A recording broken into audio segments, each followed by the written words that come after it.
Tristan Kumar's The Final Enigma, Volume 3, The Evolution of Darkness. Narrated and written by Tristan Kumar. Act 13, The Cracks in Reality. Part 61, The Scourge of Freedom. Darkness. It's what was there before and is what there is going to be after. Only darkness with no light and no hope for anything. That's all I felt. I sat in silence, hidden in the darkness. It was like I was in the dark belly of the beast, and I had no escape. I sighed. Suddenly, a small web appeared outside of my confined room. Rye walked out in a full suit. "Long time no see," he said as he smiled. He began to walk across the dark, rocky bridge to my cell. Finally, he reached my cell and looked at me, sitting on a small stone bench in my cell. "What's the matter? Missing Earth? Last I remembered, you didn't care about it," Rye taunted me. "I always cared about it," I said weakly, my voice overflowing with anger, but maintaining my calm self. Maybe," Rye said, "but it's still your fault that you're here. You could be helping the world, as you claim, but you brought yourself here. Therefore, you do hate the Earth." "I told you I don't. I didn't put myself here. You did," I said, the anger starting to come out again. Is that so? Well, last I remember, you fell off the prison, and the next thing I know, you almost killed me. You didn't have to come back to me, but you did. Now, I'm an understandable guy, and I can see that you came back to stop my cruel reign and free the world, but where did that get you, huh?" Rye asked me, and I looked back to the blank, black ground. "You brought this upon yourself." "Well, my other option was to tell you about Godrian," I said, still looking down. "Then why didn't you?" "Why did you need to know?" "I already told you that." "Then why don't you remind me?" I looked up. "And why should I do that?" "I insist," I said loudly. After a moment, Rye sighed. "I already said that he has the power to change the multiverse, but that's just the broad idea." "Well, then I want the full idea." "I reckon you stop while you're ahead." Rye began to clench his fist. "No, I believe I can go big and go home." "You're clearly wrong, because you're not going to get any more information about Godrian." Rye began to walk away, and we both stayed silent. "I see it now." Rye stopped. "Are you really making me ask you what you're talking about? You're scared." "Of what?" There was a pause. "Me." Rye turned around and walked back to my cell quickly, infuriated. "I think you've forgotten who the one outside of the cell is." "No, I think you've got it all wrong. You may have trapped me physically, but you forgot something." I tapped my finger on my head. "You really think that I forgot about trapping you mentally? Look at yourself. You're a shitty mess. You know that you're not getting out of here. Go ahead. Keep on believing that someone out there on that cruel planet is coming to save you. Go ahead." Rye turned back around and walked down the bridge again. "How long has it been?" Rye turned back. 3 days. I covered my hands in my face and began to think about how much time I had lost. "And how long has it been for you?" Rye asked me, and I looked at him. "You think I know? You set the goddamn time log. You check," I said. Rye pulled something out of his pocket and raised his eyebrows. "Tell me," I begged. "And why should I? After all your irresponsible behavior, you don't deserve anything from me anymore," Rye said as he turned around. I stood up and widened my eyes. He was halfway across the bridge, and I knew I had to stop him. "How long?" I yelled at him, but he continued walking. "How long?" I screamed. Rye continued walking as I screamed at him in anger. "Tell me! Now! How long?" 8 years and 7 months, Rye said. We both went silent and my jaw dropped. No, you're lying," I said as I dropped to the ground. Rye turned around and stuffed his time lock monitor into his pocket. He walked angrily toward me and looked at me, crying on the ground. "You think I pity you?" Rye asked as I looked up at him with sore red eyes. "It's been 3 days for you, but 8 years for me? Does that mean anything to you? Half my life is already wasted because of you. You're a monster. You're a psycho!" I screamed as I stood up. I clenched my fist on the rusty bars of the cell. I screamed right into Rye's face. "This is what you deserve," Rye said as he turned around once more. "No one deserves this! Not a single human being deserves this! Clearly you don't have a heart to understand that." Rye continued to walk away. Rye, get back here! Rye! Rye! I screamed at the top of my lungs. In the blink of an eye, Rye transformed into the final Enigma. It jumped toward me and shoved me to the wall. I screamed in pain as a bit of stone fell off the wall onto me. It roared angrily and grabbed me. It slammed me against the wall again, and I screamed. I slid back onto the dusty bench and groaned in pain. Suddenly, the monster stuck its hand through again and stabbed me in my shoulder. I screamed as my blood sprayed onto the black stone wall behind me. Please, stop. You know, I didn't want this to come to me torturing you, but you've left me with no other choice, the monster said. The being had no love, no soul, and had no remorse whatsoever. No, please, Rye, I begged. But Rye wasn't with me anymore. There was only the final Enigma. It raised its hand once more and tortured me more as my screams echoed around the prison of the survivors. Small, harsh lines spread across the larger white one. More and more cracks began to form from it, and there was no stopping it. Beyond it was the glorious sun, but not Earth's. The sun shone across the sky somewhere far away, beautifully turning it purple and pink and orange. Above the sun was a large, seemingly infinite slab of land. There was a large city on it, but it was abandoned. Below the sun was a large building, almost looking like a military facility mixed with a workplace. There was a large platform made of stone next to the building hanging off the edge. Below it, there were many exotic plants, living in harmony in the abandoned domain of luxury. This was the epitome of a perfect world, and nothing could go wrong. Sadly, there was a complication, for nothing is truly perfect. On one of the leaves of the lush green plants was a large drop of blood. It didn't seem like much, but there was more where it came from, trust me. Around that plant were many other leaves with more and more drops of red blood spilling onto them. Above them all was a large stream of blood, like a small waterfall. There was a sliver of a large body on the corner whose blood was falling on the plants. This figure had a large bloody trench coat. They also had red eyes, almost like a robot's, but they had dimmed a while ago. They also had red eyes, almost like a robot. Was this a human or a machine? Slowly, the lights flickered out, and the figure died. Standing by the figure was another human. Their fists were clenched. A drop of blood extended off their fist and hit the ground. They were slightly shaken, either frightened or still enraged. They breathed heavily as they faced several other injured humans of different genders and ethnicities. The person with blood on their hand had streaks of blood running up their arms eerily. Their dirty, formal white shirt was now bloody, although the sleeves were rolled up. In their other hands, they held a long fire axe, its blade and handle coated in a fresh layer of blood.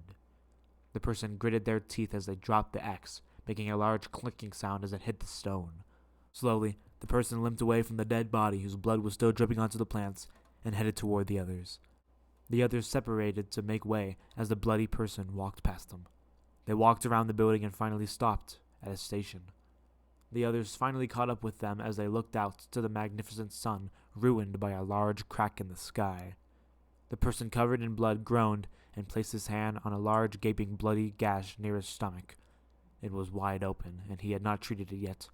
He took a deep breath, trying to control himself from reacting to the pain in his back, shoulder, and knee as well.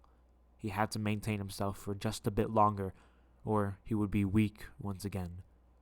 The others nervously stood several feet away from him, scared that he might snap again. He was in solitary confinement for much longer than everybody had realized, but how long? In the real world, it had only been 7 days, but for him, it was almost like a lifetime. He had no sense of time, and in his confinement, he felt his soul begin to fall weak, but he persevered. His own brother was the scourge of his own freedom, but he had overtaken him and gotten past that obstacle. But he would never forget the time that he spent in his prison of both his body and mind. He had not told the others how long he was in this prison, but he knew the true answer and decided to keep it to himself. After wanting to do something for the past 27 years of his life, he didn't do anything as he fully understood that he was free, but not out of his problems yet. 27 years had been long enough for him to make a plan, and he was ready to strike at last. Part 62. The Mirage Mountains. I held my chest as I looked over the beautiful land before me. Slowly, I dropped to the ground, one knee at a time. The others came to me and tossed me over to face them. I weakly pointed to the abandoned flare building, and they all looked at it. Eric nodded at it as one person ran inside. Several moments later, they came back with a large stretcher to carry me inside. Eric looked at me as they ran me inside. "Just stay with us a bit longer, all right?" Eric said. I weakly nodded as they put me on a dirty table. They quickly scattered to find some medical supplies. I forced my eyes to stay open, but I was too weak. Finally, I closed my eyes. I heard the panic rise around me as I did, and then I blacked out. Sharp crystals of solidified water hit my cheek harshly. They felt like glass, but they dissolved on my cheek once they made contact. The wind blew harder from my right. I slowly opened my eyes and looked around. I was sitting on a small wooden bench covered in snow. I was looking at Cheyenne Mountain, which was also covered in snow. It was nighttime, but I could still see the thin snowflakes in the air through the moonlight. I got up and turned around. I walked out of its little cove from many buildings on a small gravel street. Down the street, I saw a small bar with orange lights emitting from the inside. I walked through the thick snow on the streets down to the bar. The wind began to blow me away like it didn't want me to see what was in that bar, but I pushed forward. Suddenly, a very harsh gale blew me back a little bit and turned me around. I looked behind me and saw that all my footprints in the snow had vanished like I was some sort of ghost. I heard some whispers coming from behind me at the bar. I turned around to the bar. I focused on it, clearing away all of the distractions and noises and just centering my focus on the bar. Something didn't want me to see what secrets were held in that bar, but I felt like I needed to. I held my arm up while the wind blew harder, and I began to trudge through the snow once more. With each step, I felt myself sinking lower and lower into the ground. Finally, I was close enough to the bar to see a large sign above it. It read, "The Traveler's Joint." I remembered entering this bar for the first time with Eric when I had just escaped the clutches of death. Then, I stepped onto something covered in the snow. I reached my hand into the cold snow and picked up the object. It was a small device, almost like a contact thermometer, but altered for another purpose. I dusted the snow off of it and turned it around to the small screen. On it read the words, "Agent 39, anomaly detected. Eliminate as soon as possible. Taken on November 8th, 2046. I gasped, remembering where this came from. This was definitely mentioning me, my version of me, and I remembered that when I first emerged from the lake after falling from the prison of the survivors, a traveler had scanned me. They had lied and said something like, "Usual protocol, variant seems to be normal and uninjured." Well, clearly I wasn't normal and the person was lying. Suddenly, I figured it out like a bullet of realization had shot through my skull. I fell back onto the snowy ground and began to hyperventilate as the sharp snow pierced my skin. Eric. I was brought into the Traveler's Joint just to talk to Eric, but from there, I was dragged into the mission to attack the prison of the survivors. I could have stayed back on Earth, but Eric knew I was dangerous, so he took me up with him, making me get imprisoned for so many years. Eric saw the danger in me, and I was so stupid to realize that when I agreed to join him. How could he? He wanted me to die? He never trusted me? I'm really just gonna let that slide, I thought to myself. Well, what am I supposed to do about it? I asked myself silently.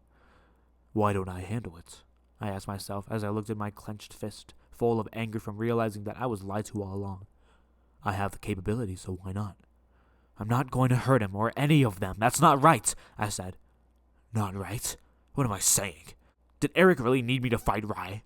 I need to show him. No, it's not right. It's not fair. He knew I was dangerous, and I've shown them all that I am by killing that machine or human, whatever it was. It's only a matter of time until they ditch me. They won't leave me. Not again. Am I certain? Yes!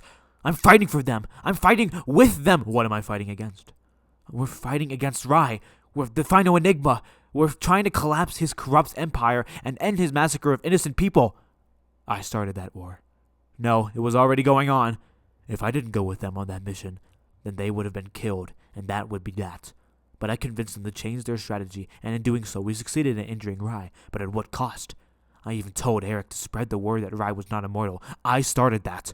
I'm the cause of everything, so why would they want to sacrifice for me? What's stopping them from leaving me? I know them. They're not going to leave me. We're all in it together, right? I better hope so, because they could ditch me, and I would be left to fend for myself. Alone. I've been alone for almost all my life. I can do it again. can I? Or have I gone soft while working with a team for the first time in my life? No, I'm not soft. I'm still... Slowly, I stopped myself. Could I fight my own war against the monster from the beginning of time? I realized that I actually couldn't, and that the travelers had every right to ditch me at any point. I need to handle it and confront Eric about this, I thought to myself as the area around me began to darken. It'll get me killed. Or it'll inform me if I'm going to die or not. They won't kill me, right?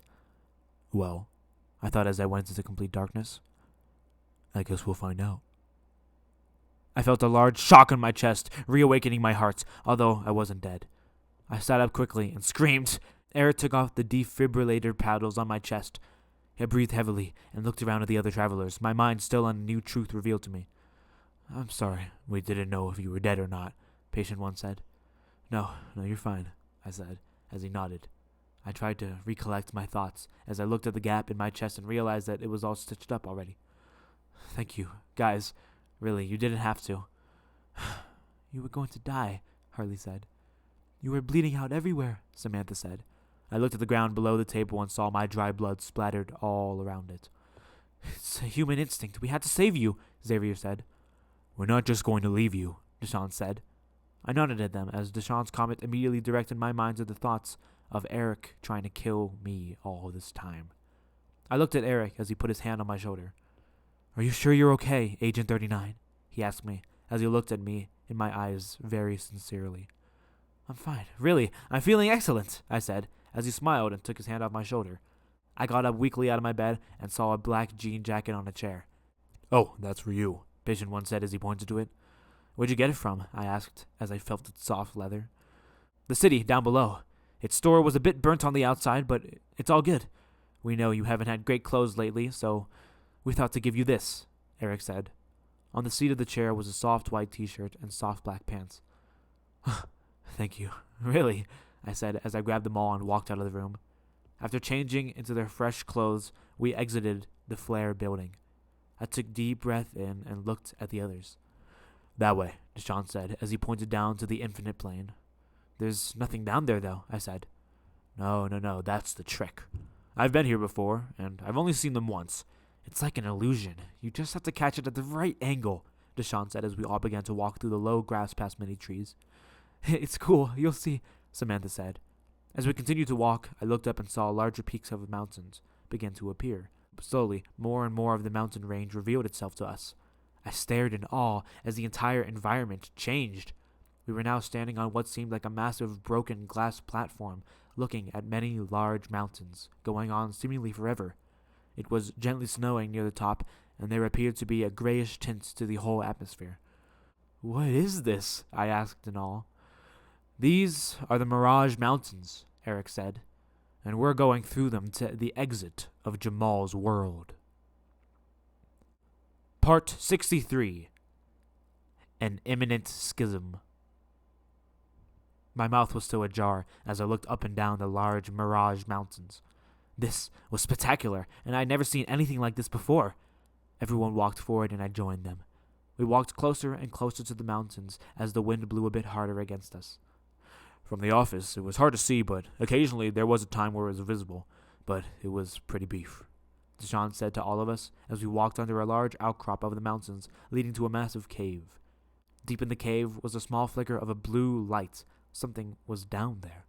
Our footsteps echoed around the large, craggly walk walls beside us as we continued to walk. One time we even got the chance to see it in person, and I've got to say, it never gets old, Samantha said. I can see why. It looks amazing, Xavier exclaimed. You guys were pretty lucky to live here, Harley said as she smiled while looking at the tall walls around us. We continued walking to the small cave in silence, which was broken by the wind gently blowing from the outside. I glanced behind me and saw Eric and Patient One far behind us. They kept on looking at me and talking quietly like they were trying to prevent us from hearing it. I knew I had to confront Eric, and I knew I had to do it sooner than later. Finally, we turned away from the large cave and entered a narrow passage. We all shivered as we walked. Behind me, Eric and Patient One continued to talk, and I forced myself to not intervene yet. Finally, we entered a larger room with no other exits other than one we had came from. It was a dead end. What now? Harley asked the group as we all stopped. We'll find a way out, Xavier said. They all nodded and walked toward the wall. I looked around and investigated this new cavern. It seemed like there was a large man-made stone dome above us. There were some stalactites above us and below us. The floor was at a curve, with one side being higher than the other. I climbed the slippery surface of the rock hill and finally stood over the others, investigating the walls. I turned around to the wall and saw a small passageway. It was dark with no light. I made sure no one was behind me and walked forward into the passage as it began to call to me. Immediately, chills ran up and down my spine. There was no light to illuminate my path this time, just darkness. Finally, I reached a small room with a ceiling that was so high that I couldn't even see the roof of it. From the grounds, there was some strange red glowing light under it. I looked around the small room and deemed it to be useless. I turned around, but I suddenly heard a person's voice who I had not heard in a very long time. Agent 39, a woman said as I turned around to her. Long time no see. It was one of my brother's friends, Sylvie. She was my friend for some time before she finally got into college where she met Rye. I hadn't truly talked to her that much since. Sylvie? I asked, and she smiled. It's me. We need to talk, she said, getting right to the point. Yeah, what's up? I asked. Well, I've got some bad news. Rye has captured all the travelers that you left on Earth, Sylvie said, dropping it right on me. I sighed, knowing that we wouldn't have any more allies now when we returned. Is that all? I asked. Sadly not. Rye also plans to take over the remains of the city in Jamal's world, right above us as we speak. He hasn't done it yet, but he's going to soon, Sylvie said. Jeez, he's really gone insane, hasn't he? I asked rhetorically. Sylvie nodded, which actually surprised me. Although she was Rye's ally and more than a friend to him, she was like us and saw that he was truly a monster. She was pulling the strings all this time, and I'm saying that in a positive way for once. There's one more thing, Sylvie said. As if it couldn't get any worse, she had more. Just tell me, I said. He's not holding back anymore. He told Jamal and I that if he ever saw any of you travelers again, he would not hesitate to kill you. No long monologue this time. He would just... you know. He still thinks you're all dead, but that won't last long. He'll find out what you did to the corpse crawler, and he'll find you, Sylvie said. The corpse crawler? Is that what that thing was? I asked. Sylvie nodded, and I finally understood. You need to find a way out of this war you're in, or it'll get bloody very fast, Agent 39. I know that we haven't talked a lot since before I went to college and a bit in it, but you have to trust me. Chatting in the bar with you was fun, but it's gotten too serious to pretend like Rye isn't going to harm you anymore. He will kill you, and I'm warning you now that you can't defeat him, or you can't defeat the monster more, let's say. I hate to say it, but that is the straight truth. Now, go. Time is of the essence, Sylvie said, and I nodded. I turned around to leave, but I stopped. I turned back and went to hug her. I miss him, I said, and she patted my back. I miss him too. That monster is gonna kill Rye, and with his sickness it'll only make it worse, Sylvie said. We stopped hugging, and I walked to the door. He'll be okay. Trust me, Rye will not die, Sylvie said comfortingly. Well then, I said as I nodded at her for the last time for a while. I'll see you once this is all over. With that, she nodded and I turned around. I walked back through the dark passage. Who can I trust? I asked myself in my head. Myself, I responded. It was true. I had nowhere else to turn anymore. It was a high chance that I would get ditched by the travelers any second now, so I would be on my own. Again. Remember that quote that I always used to say after Maya died? I asked myself. I smiled because it perfectly reflected what state I was in after the death of Maya and the agency. The mirror is my best friend, because when I cry, I thought to myself as I re-entered the main room with the travelers. It doesn't laugh, I thought, finishing the quote. The only person who could save me now was myself, and I had to accept that. Suddenly, I saw Patient 1 and Eric begin to quickly climb the slope up to me. Hey, what's wrong? I asked them. We need to talk, Agent 39, Patient 1 said. I looked at Eric. What's wrong? I asked. No. What's wrong with you? Eric asked me harshly. We had just started the conversation. You just murdered the corpse crawler, and you think that you're just gonna get away with it? I just got some news that Rai captured the other travelers. Okay, that wasn't my fault. You gave me the order, I said. Agent 39, Patient 1 said, remaining calm. I'm sorry to tell you this, but that is the truth. Give us one reason why not to ditch you right now, Eric said, completely backstabbing me. Why did you save me? I asked him. What? Eric asked. I knew where I was going. I was going to ask him why he wanted me dead. Why did you save me from the prison of the survivors? Did you think that my anomaly could save you all? Is that really why? I asked him angrily. Wait, what anomaly? What are you talking about? Eric asked. Oh, please, don't try talking your bullshit way out of this. You know I had an anomaly, and you deemed me dangerous to you and your people, so you took me on that goddamn mission, right? I asked, completely exposing Eric. You can't be serious. You had no anomaly. What are you talking about? Eric said. Suddenly, there was a large cracking sound below the hill. Everyone looked at it.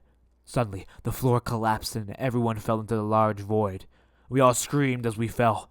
It was sudden, and we had no idea what was happening. A piercing pain entered my body, and I screamed. What was happening? I gasped for air as my question filled my mind. Suddenly, I felt ground as I stood up. I was in an empty mall. It was dirty and run down. It seemed like it was from the late 1980s, but felt much weirder. I held my head as a pulsing sensation ran through my body. Every time I thought of a question, it filled my mind. I couldn't stop it. I screamed in pain as the pulsing sound of my heartbeat filled my ears. I fell to the dirty floor and rolled over in pain. Suddenly, I heard a little boy's voice echo through the empty mall. Is it safe? He asked. Suddenly, the boy screamed, and one word filled my mind. No, no, no, no, no, no, no, no, no, no. Part 64. Dreamcore. Tears began to cover my eyes as the pounding word finally stopped. Suddenly, I forgot everything. Every time I was led into that trap of asking a question, but I was so confused. Stop, please! I screamed into the empty mall. My call for help echoed down the hallway infinitely as I cried on the floor. I stood up and held my arms against my chest. I limped down the hallway. I felt like I should be in pain, but I somehow wasn't. Although there was no one around me, someone had asked me this question. I continued to limp toward the voice. I wiped away my tears as I began to limp faster to the little boy.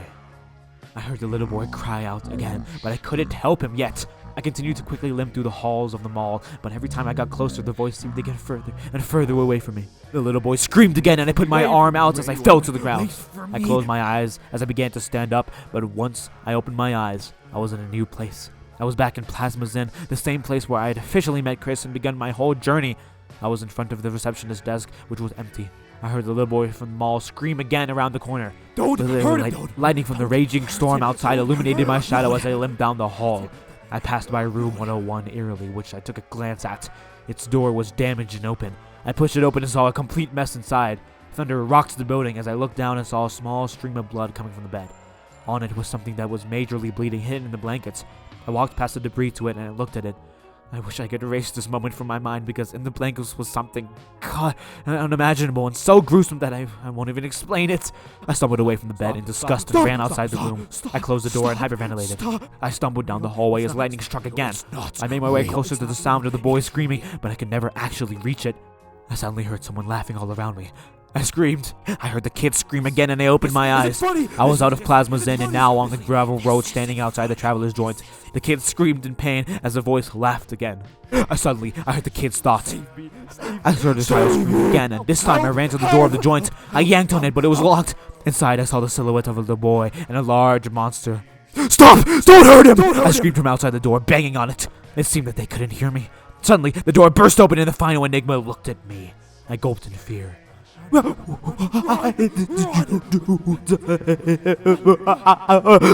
the final Enigma caught to me and slammed me to the ground. I screamed as it closed its mouth over my head. I opened my eyes and looked around. I was at the train station near the island where I met Aaron. It was bright and sunny like my nightmare hadn't happened at all. I could still hear the scream of the kid echoing my mind. Suddenly, a large web appeared in front of me. I walked through it and immediately suddenly consumed by a large storm. There were red particles like the storm that had transformed humans into monsters. My feet began to sink into the sand that was below me. There was no light, only the storm. I looked up and saw the final Enigma flying in the air. It was still, but something was off. Its entire chest was ripped open, and inside was a limp, curled-up body of Rye. I gasped as both of them didn't move. Suddenly, Rye opened his eyes and smiled. His eyes were red. Who are you? Who are you? Part 65. Liminality. I planted my feet into the rough sand once more, but it was useless. Rye! I yelled, but the wind was too loud for him to hear me. I slowly began to walk forward, but it felt like I was getting nowhere. I fell to the ground and watched as the final Enigma and Rye began to rise higher and higher over the ground. I clenched my fist in the sand, crushing the sand in my hand, which was still speckled with dry blood from the murder of the corpse crawler. Suddenly, I dropped my arms and fell into the sand. I fell into darkness until I finally found the windowsill. Agent 39 stared out the window over the city. The window was starred with dirt and a bit of dry blood for some reason. His arms were on the windowsill. He watched as red and blue lights flashed on the brick wall on the building across from him. He moved his arms to let them sit out of the window. He brought back in one arm and reached to the dirty floor to grab a bottle of beer, which he had almost finished. He brought his arm back outside and took a large sip of his drink. His eyes were sore and red from crying. He was defeated, weak, and feeling like he had lost everything. He looked down and saw more and more police cars drive on the road in the same direction, like something had gone terribly wrong. Sadly, something had. An hour ago, his girlfriend and all his friends were murdered. Maya. If only he could see her one more time, but no. She was taken away from him too soon. Agent 39 lifted his bottle once more to have another drink, but it was empty. He sighed and leaned back inside the window. He set down the empty bottle on the windowsill and left the window open, letting the cold air blow inside. He turned around and saw the stairs to the rooftop. He sighed as he trudged up the stairs, slipping and tripping on them, each step weighing him down like he was completely empty on the inside. Eventually, Agent 39 reached the top of the stairs and was in front of a large door. Like he was being controlled by something, he opened the door robotically and walked out into the cold night. He closed the door behind him and looked around the empty roof. He walked to the edge and sat down, all alone. A lonely tear fell from his eye as he reached behind him. He pulled out a gun, with only one bullet in it. Everyone he had grown up with for the past 20 years were all killed in a single night, and he was the last one standing. He dangled his feet sadly as he held his gun. Was this really the end? His hand shook as he held onto the gun even tighter.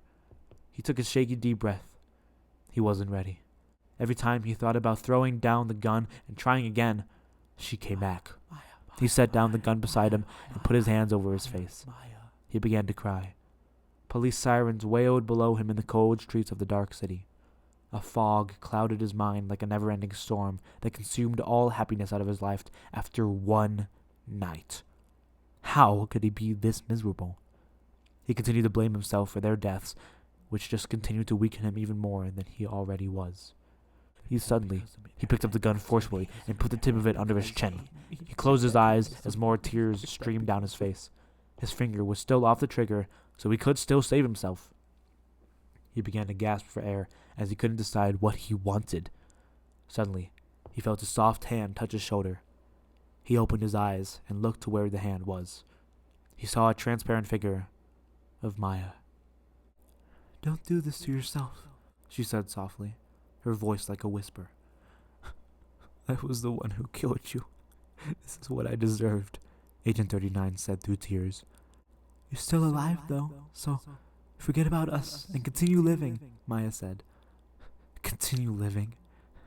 Continue living with the guilt of all your blood on my hands?" Agent 39 asked her. She was silent, not knowing what to say about this.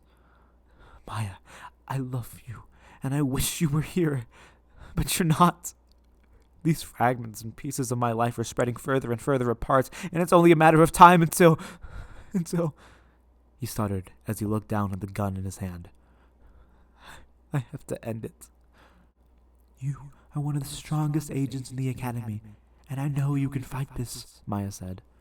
Agent 39 looked at her as she put a hand on his, which was holding the gun. "Please, live your life and forget about us. I don't want you to blame this on yourself, because you are not the one to blame. Leave me and this agency behind and live in peace. And what if I fail? Agent 39 asked Maya. What if I get dragged back into this hell I'm in? You'll find a way out, Maya said as she began to fade into the night. You always do. Finally, she disappeared, and Agent 39 reached out for her as she was dissipated into the dark night once more. Agent 39 looked at the gun below his chin and finally made his decision. He dropped his hand down and sighed. He spun around and dropped his feet onto the solid ground. He stood up and slowly walked to the door. He opened it and walked inside, but held the door open. He looked at the gun and thought about what to do with it. Finally, he threw the gun to the roof and closed the door, sealing his fate for now. Click, clack, click, clack, click, clack. He looked around as he continued to type. Everyone else was working on their own paper.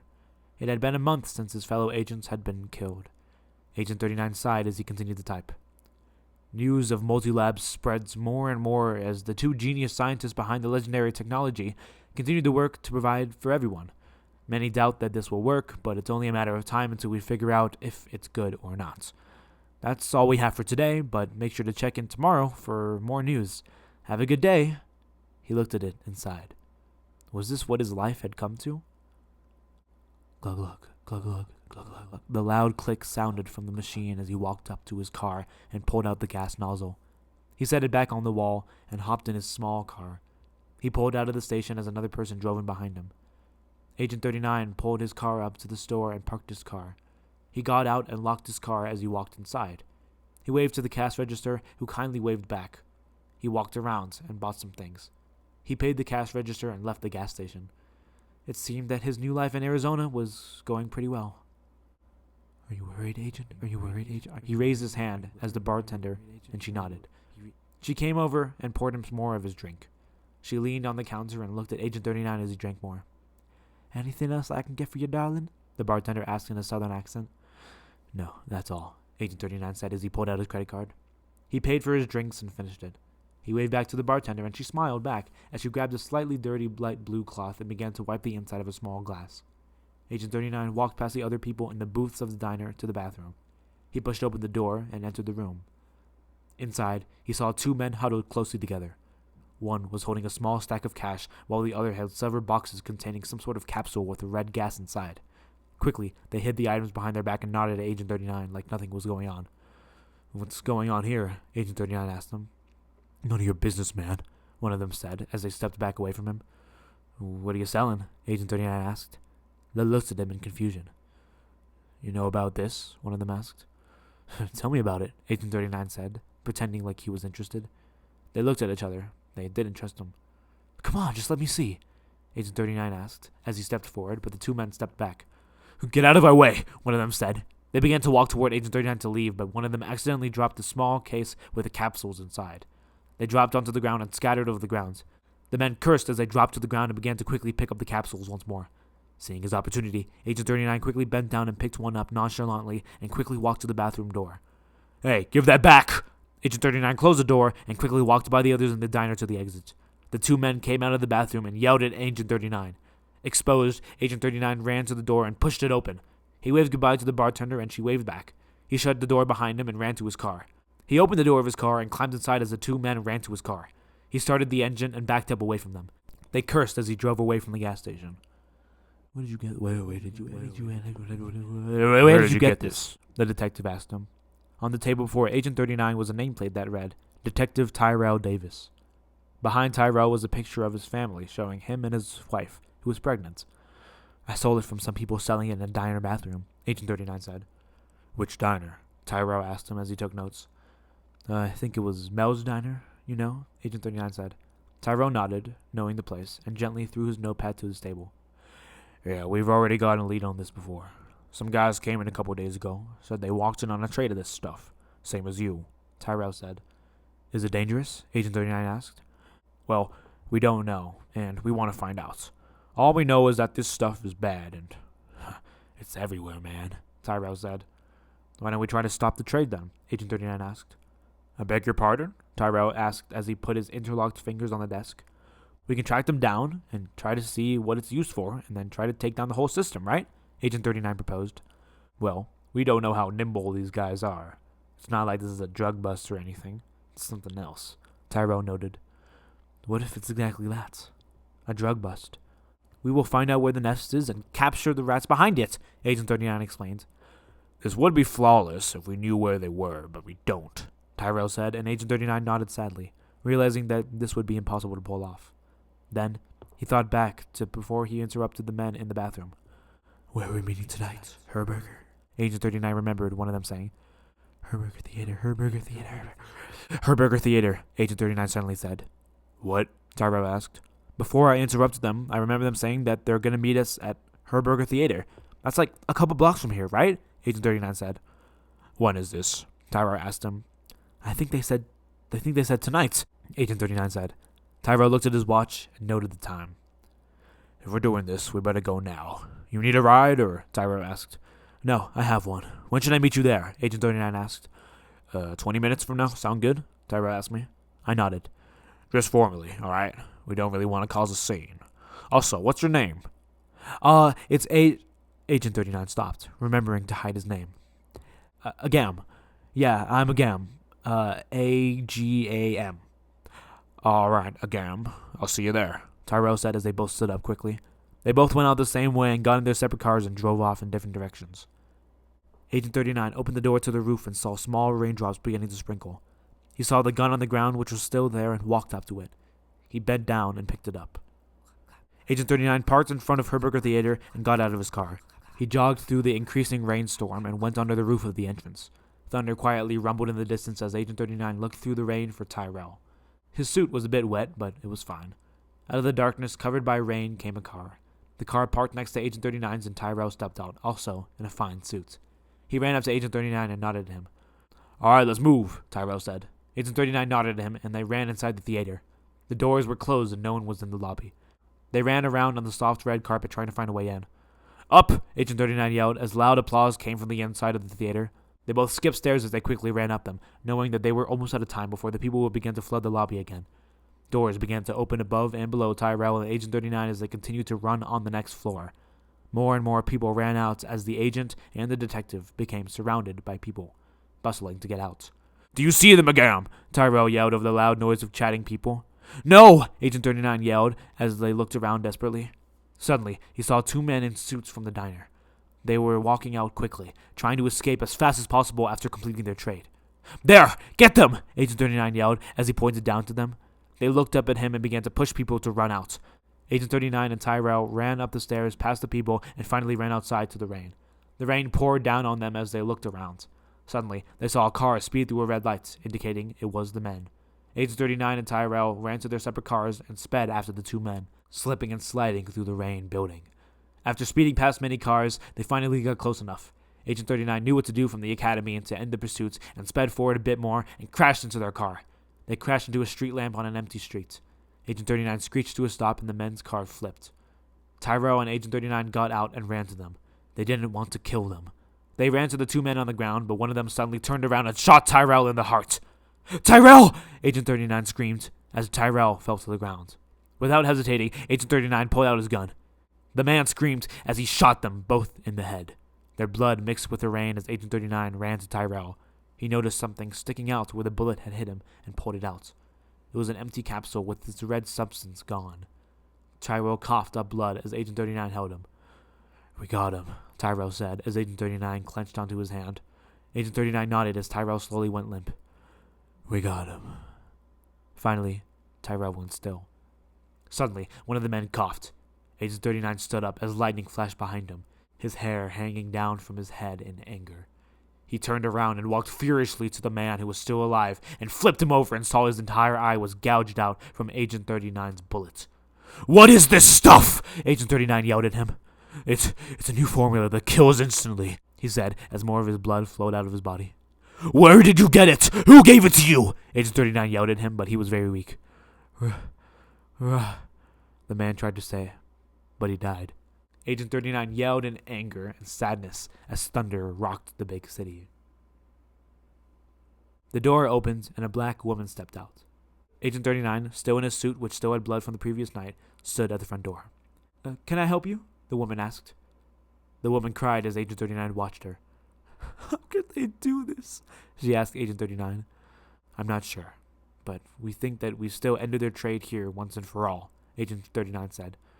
But I heard that they still had someone in charge who runs it, the woman said as she wiped away her tears. His name is Sebastian Baranova. I've never heard of him, Agent 39 said as he took note of the name. That's because he's barely known. I only heard about him while overhearing his conversation at the restaurant I work at, the woman said. I'll look more into that, Agent 39 said as he stood up.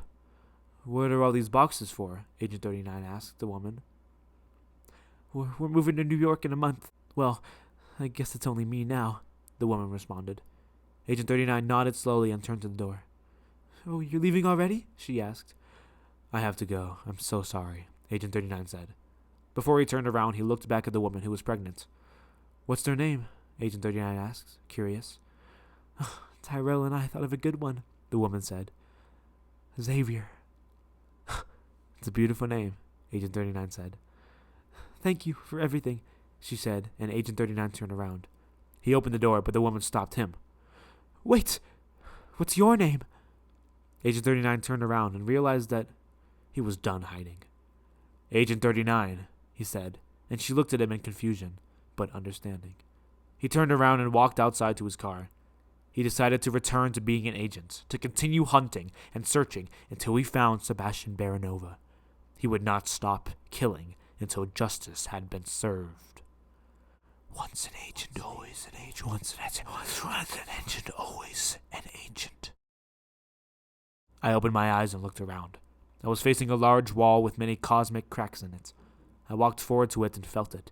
It felt miraculous, but it also felt like my soul was being damaged, just like the effects of the Multilab's cannon at the flare. I turned around and saw the others, all dusty and frightened like they had been through hell.